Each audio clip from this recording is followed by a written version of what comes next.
The war lasted no longer than 100 hours, yet it was still enough time for thousands to die and hundreds of thousands to become injured. Military troops were rushed in from both sides to fight and add to the bloodbath. Then, just as quickly as the war started, it was done.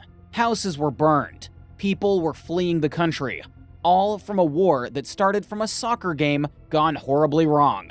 All clickbait aside, this soccer game did trigger an actual war, but the tension that led up to this battle was decades in the making.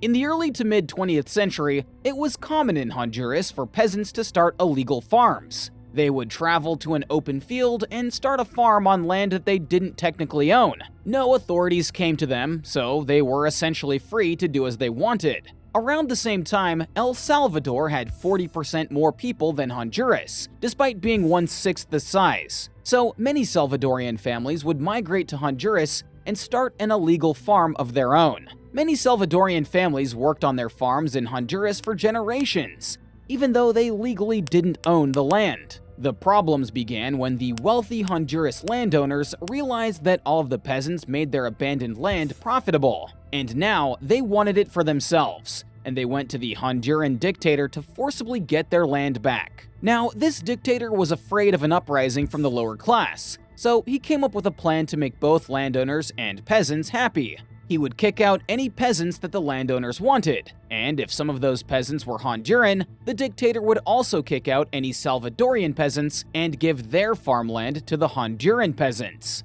Salvadorians were often kicked out indiscriminately. Many were legal residents at that point. They had legal ownership of their land, were married to Hondurans, and had children who were born in the country. Nevertheless, their land was taken. This emboldened many nationalistic Hondurans to harass Salvadorians themselves, both verbally and physically. Tensions only kept rising until the 1969 qualifying FIFA match between Honduras and El Salvador.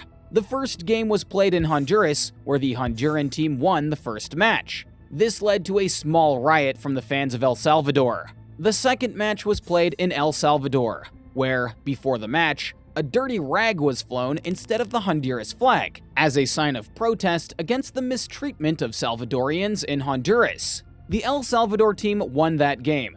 One Honduran player, Enrique Cardona, said their team wouldn't be alive after that game if they'd won. But back in Honduras, riots erupted after this loss. They burned down Salvadorian homes, harassed them, and forced them to flee back to El Salvador. Because of the tie, a third game was needed. It was decided that neither team could play their best unless the final game was played in neutral territory. So it was agreed that the final game would be played in Mexico City. After a close game, El Salvador won the match by 1 point in overtime.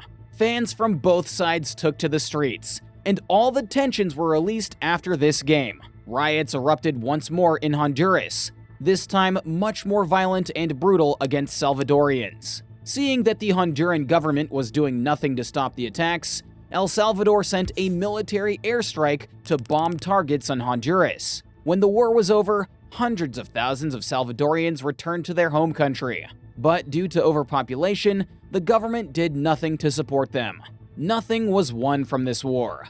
Both sides suffered casualties, mostly civilians, and the disruption severely hurt both countries' economies. Time eventually healed these wounds, but all of this unnecessary loss could have possibly been waited out if tensions hadn't broken in the heat of this FIFA qualifying match.